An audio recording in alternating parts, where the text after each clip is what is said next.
So my name is Achol Jok, and I was born in South Sudan. I left in 1986 and ended up in Cuba in 1989. I lived there for 8 years, and then in 1997 we moved to Canada. And in 2011 I went back to South Sudan because I wanted to go to that place that is called home, because I had never experienced that.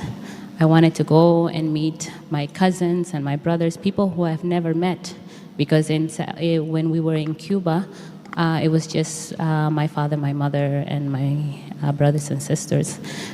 While in South Sudan, the first 2011, 2012, it was wonderful. We had just gotten independence. We were proud to be South Sudanese. Then in 2013, and I had never been in a conflict, but then in 2013, I actually experienced the first conflict ever in my life. I had never heard bombardment except in movies, but then I experienced it in real life. Then after that, I went back to Canada for some time, just because it was too much. And I remember, while in Canada, I remember that a lot of our South Sudanese in Canada, they didn't really understand what was happening in South Sudan because they were not there. They just heard on the news, or they read it on on Facebook or on Twitter, and they assumed these things to be true. So then they themselves thought that they were experts of what was happening in South Sudan, and they were not.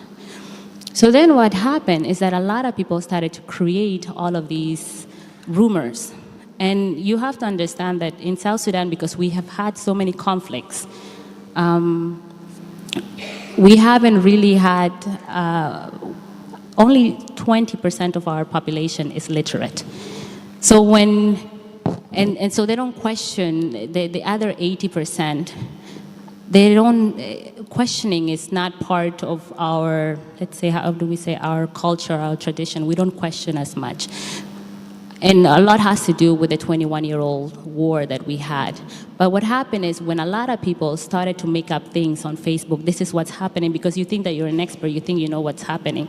Then you would call back home and you say, oh, this place is being attacked. And you would believe it. People will start believing it because they will get phone calls.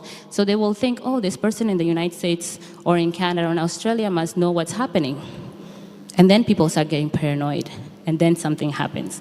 So that was the experience that I had with Facebook within the diaspora and then within South Sudan. And a lot of it had to do with the education level, of course, because we didn't have a lot of, like I said, the literacy levels. And then also because a lot of people, just because you're using Facebook doesn't mean that you understand the impact, or that when you're using social media doesn't mean that you understand the impact that it has on other people's lives. So that is the experience that I had in the diaspora and in South Sudan.